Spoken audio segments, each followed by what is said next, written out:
Hello and welcome to Top 10 Bikes with me, Dave Lee Travis.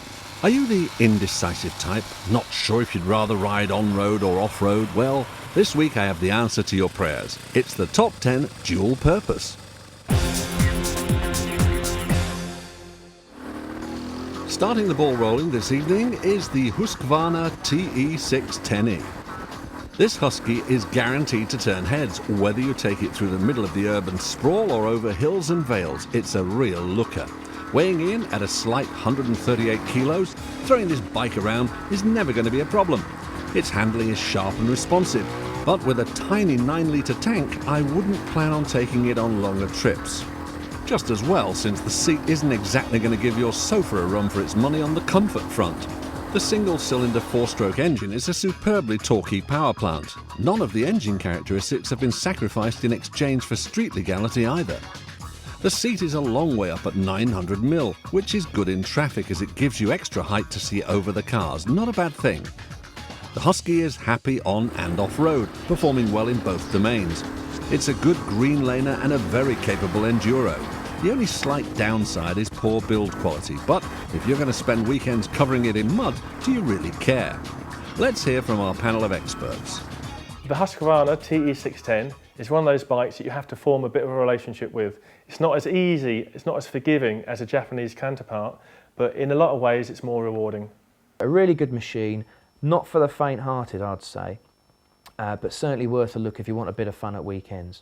People like Stefan and Boris Chambon used these bikes to win things like the Guidon d'Oron. They're fantastic. The Husqvarna TE610E scored 67%.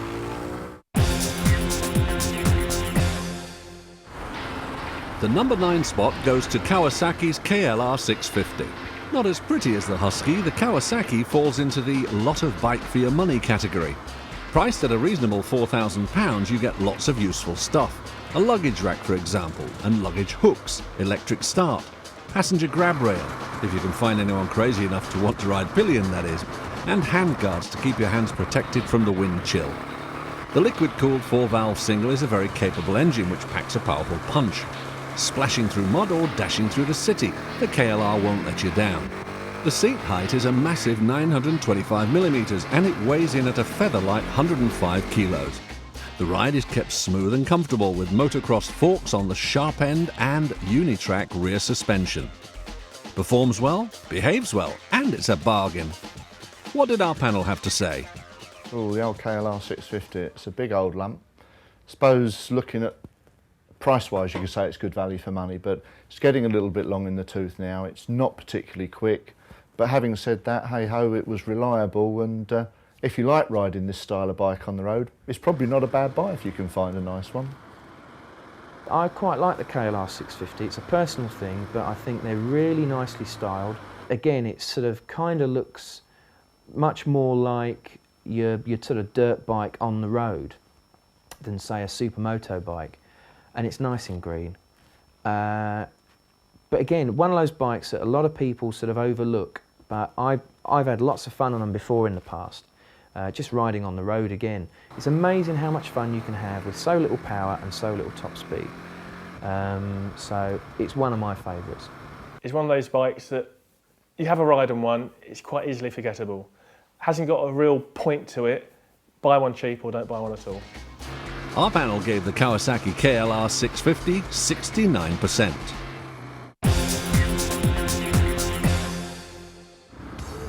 Dominating the number 8 position, Honda's answer to Anne Robinson. Yes, it's the Honda NX650 Dominator. The Dominator has been around for a while now. It first appeared in 1988 and was one of the first trail-styled adventure tourers. The engine was originally based on the XL600 lump, vibrations kept to a minimum with a gear-driven balancer. The tank is positively huge compared to others in this class. It's 16 litres, which still isn't really adequate if you intend doing some two-up touring. The ProLink single shock and leading axle front forks give the Dominator a quality ride, along with sure-footed and responsive handling. The Dominator is superb in town for dashing away from lights and into the depths of the traffic, but its sparse fairing means it's not ideal on the motorway. The best place for the Dominator is twisty back roads. The low-down torque and nimble handling ensure you have a good time. It's not a serious off-road machine, but it can handle dirt roads adequately. The greatest testimony to the Honda Dominator is they've sold loads. Let's see if our panel bought one. Lots and lots of dispatch riders and couriers use Dominators because the engines go on forever, they're comfortable, and you can pretty much do what you want with them. He's old news really, he's not currently available. So sold loads of them over the years, I've got to be honest. I never found them exciting myself, but they were always reliable. It's an evergreen favourite in the Honda range. It does everything, it's bulletproof. You can actually take a Dominator down some sort of bumpy, twisty back roads and take on a sports bike, just because they're so well put together. The suspension's good for bumpy roads. The engine, you know, you're looking at, it's going to run out of puff at about 80 or 90, but how much faster can you really go anyway, or should you go? The Honda NX650 Dominator scored 71%.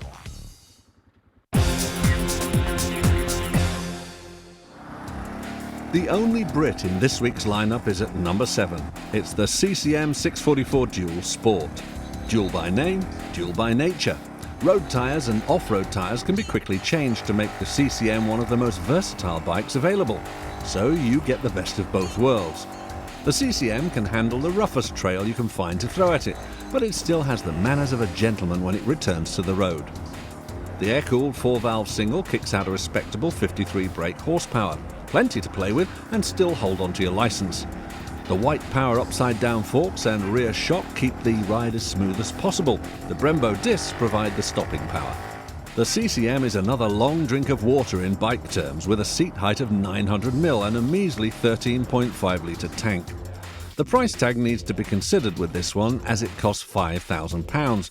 But if you do go for it, remember you really are getting 2 bikes for the price of 1. Well, that's what I recommend you tell your missus. You can buy 2 sets of wheels when you buy this bike from the factory, making wheel changes so quick and easy that you can have a bike for all-round riding in the week, and then you can take it off-road on your weekends. It pretty much epitomises what you can do with this breed of bike. It was nice to see something produced in the UK, so take my hat off to CCM. The only thing perhaps with CCMs, when I've ridden them in the past is, and this is probably a criticism more of the earlier bikes, is that sometimes the finish isn't up to Japanese bike standards, but I'm pretty sure that they've started to address some of those issues. The CCM 644 Dual Sport scored 73% from our panel.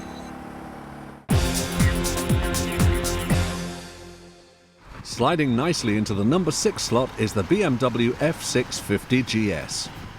The BMW F650 has reinvented itself about as often as Madonna has. It started life back in 1993 as the Funduro, then became the more road-biased Strada in '97. During the next change came the F650 GS, the more off-road version, and the F650 CS belt drive for big miles and smooth power delivery. Phew. The GS can only be described as unadulterated fun. Its sit-up-and-beg riding style, wide bars and low centre of gravity mean it's a breeze to ride as it handles like it's on rails. If you're an experienced commuter or a complete beginner, the GS is worth a try. The power delivery is surprisingly smooth considering the GS is a big single. ABS is an optional extra if you feel the need. The F650 GS is available in a Dakar version, so if you fancy tackling sand dunes and other obstacles that nature can throw at you, you might want to do it on the GS Dakar. It benefits from a longer fork travel, a larger front wheel and enduro tyres. Panellists, please. The F650 GS is kind of like an entry-level BMW machine. Probably one of the cheapest ways of getting the propeller logo in your garage. It is going to run forever. It may be slightly boring to look at, the standard GS, but it is teutonically reliable, so it's not going to go pop. A different version of the Funduro, with slightly knobblier tyres. Much like the Funduro, however, you wouldn't want to take it off-road. Really, it's BMW again. It's like buying a good Swiss watch. You know, it does everything that you want of it, and it does it extremely well. It's accomplished. It's not my number one bike, but if I was looking for a dual purpose bike or a city bike, you certainly could do an awful lot worse. The BMW F650 GS scored 75%. That brings us nicely to the end of part 1. Now don't go away, as we have these split personalities coming up in part 2. See you after the break.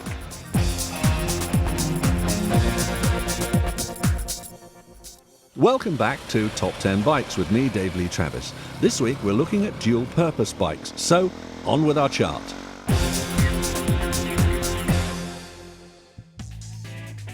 Starting off this part of the show is the Yamaha XT600 The Yamaha XT600 is now a little dated looking compared to other bikes of this ilk, but don't be fooled.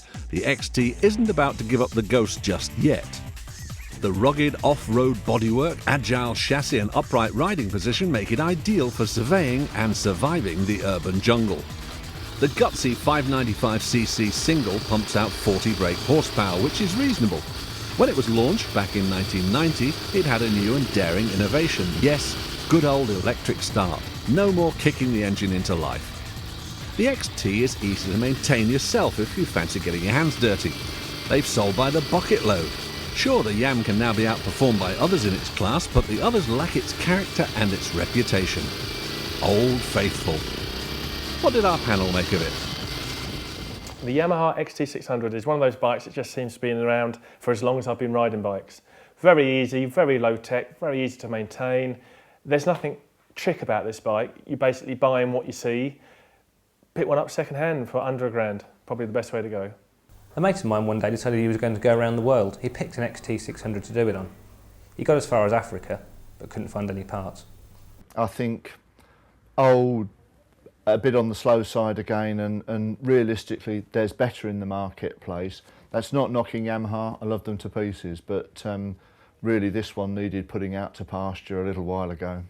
The Yamaha XT600 scored 76%.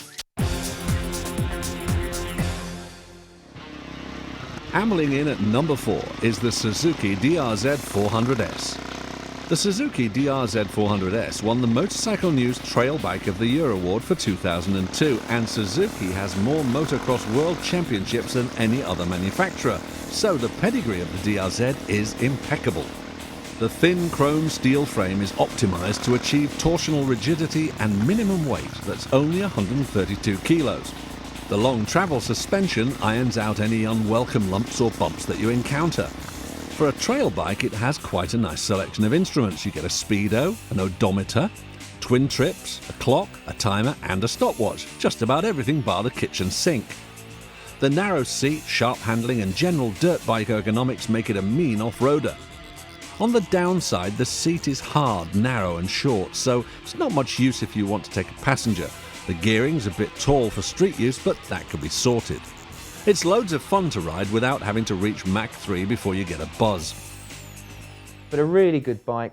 There's plenty as well on the used market, which are, you know, 1,500 quid, which you can actually sort of either turn into supermoto bikes with sort of fitting with some sort of slightly slick looking tyres and some road wheels, or you can stick sort of proper pucker knobblies on it and have some fun on the trails. So it's a real sort of a real cornerstone of Suzuki's range, and it's got a lot of fans, and it's a really, really good bike. This is a very, very popular middleweight trailie. It's good because it has quite a strong motor, it's not particularly tall, and it's quite light, so it's easy to pick up when it falls over. It's a great bike, it's great on and off road, it's very forgiving off road, it's light enough so you're able to actually take control of the bike rather than so many of the off-roaders, which are a little bit big, and quite often they take control of you. So yeah, it's one of my favourites. I've put money of my own towards them, so yeah, it's a bike that I've personally owned over a period of time. The Suzuki DRZ 400S scored a healthy 77%.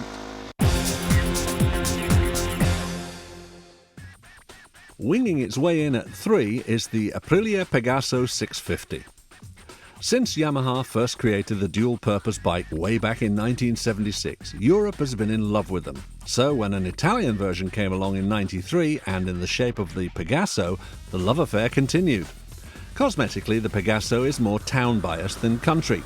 Producing 49 brake horsepower, the Aprilia has a fat spread of torque from 3,500 RPM to 6,000 RPM. If you're feeling lazy on the gear change front, you don't need to worry with the Pegaso. The engine will pull in any gear, even if the revs drop below 3,000 RPM. The power really kicks in around 4,500 RPM, and so the fun begins. The engine is fitted with a balancer to damp out vibration, but it hasn't been very successful.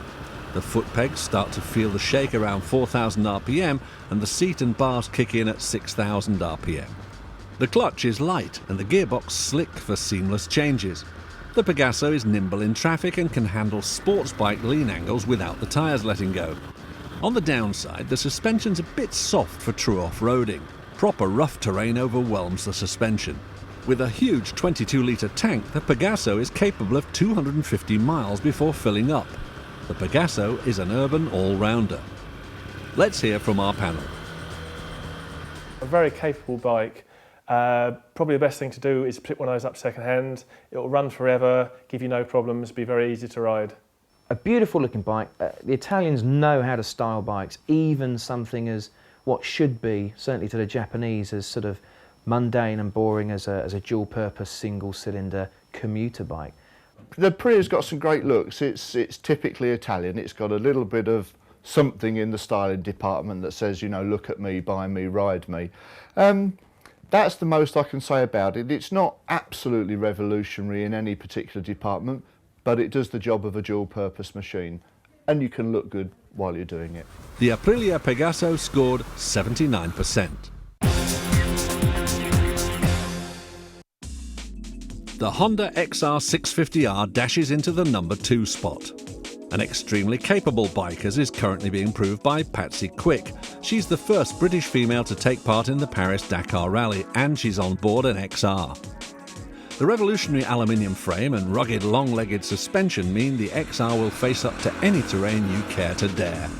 The liquid-cooled 4-valve single engine provides maximum power while still delivering Honda reliability. The counterbalancer keeps the engine running smoothly no matter how fast or slow you ride. The tractor-like pull means low speeds in any gear. The kickstart has an interesting safety mechanism to prevent injuries from kickback. The camshaft-activated decompressor system plus improved kickstart ratio means the XR is easier to start. Very low speed is possible without stalling due to the superb fuel delivery system and good carb setup. The gearbox is an absolute gem and the drivetrain is silky smooth. This Honda is a fantastic trail or enduro bike, suitable for riders of any level. Big single-cylinder engine, very comfortable, all-the-road gear. It just seems to have the edge on everything else that's out there at the moment. Now this really is a proper dirt bike, and you'll see more of these on green lanes and enduros than you ever will riding them on the road. This is definitely the more sort of dirt bike orientated machine in Honda's range. Again, a big single cylinder motorcycle, everything you'd expect from Honda, well put together, it does the job. The Honda XR650R scored 85%. Now before I reveal the number 1 spot, let's have a quick rundown from 10 to 2. At 10 is the pretty Husqvarna TE 610E. In at 9 is the not-so-pretty Kawasaki KLR 650. Number 8 is the Honda NX 650 Dominator. At 7, the CCM 644 Dual Sport. And at 6, the evolving BMW F650 GS. At 5 is the reputable Yamaha XT600 II. At 4, the sexy Suzuki DR400S. In at 3 is the Italian Aprilia Pegasus. And at number 2, the Paris-Dakar XR650R. This week's number 1 spot goes to the well-deserving Austrian, the KTM LC640. I guess coming from a land of mountains and alpine meadows, the KTM is used to some of the most rugged and diverse terrain Europe can chuck at it. The KTM is the ultimate twisty road bike. This mad dog has lots of torque and simply blasts through corners. A nimble, lightweight of 137 kilos keeps it well flickable. The 12-litre tank is ample for an afternoon of playing in mud, but not so good on long journeys. The brakes and clutch are fabulous, lots of rider feedback so you know exactly where you stand with this machine. If you fancy an adventure, alpine roads, gravel runs or even desert sand dunes, the KTM is up for it. Being a big single, the power delivery can feel a bit lumpy at low speeds. The solution is simply to keep the speed up. Seat height is 955mm, which is a long way up in anybody's book. But once on board, the long travel suspension will compress and give you a fighting chance of getting your feet down. At a shade under $5,500, it's a bit pricey, but you get what you pay for, and in this case, you get a very capable, fun-to-ride, on-road, off-road bike. Now you've seen the bike, let's hear what our panel has to say. It's big. It's very big. It's got a high seat. It's almost like you need to throw a rope ladder up to climb on board, but it's a heck of a looking bike. It is a good ride. KTM do fantastically well on all of the raid rides, so what can you say? It's got to be in there because it's a bike well worthy. You don't see many of them on the roads, but when you do see one, they do look special, and if you can get a nice exhaust for it, they sound like sex on wheels. So they're absolutely fantastic. But again, you're probably going to be looking at spending a bit of time in your local KTM dealership, making sure you've got some consumables and parts. The KTM LC640 is one of those exciting bikes, but very focused. It's the sort of bike that you might buy on a whim. You might have one as a second bike, but if you have one as a first bike only, you'll find the limit of it very, very quickly. The number one KTM LC640 scored 86%. Well, thank you very much indeed. Well, on behalf of KTM UK, I'd like to thank you for this award.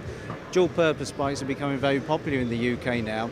You get the chance to sample all kinds of disciplines with this bike. You can ride it on the street, and if you so wish, you can take it out on the rough as well. And I think with the LC4 machine here, the engine is somewhat derivative of the Dakar machine, and of course the engine is built like a tank. So ultra reliable and a lot of fun. Thanks for joining me for Top 10 Dual Purpose. See you again next week for another Top 10 Bikes.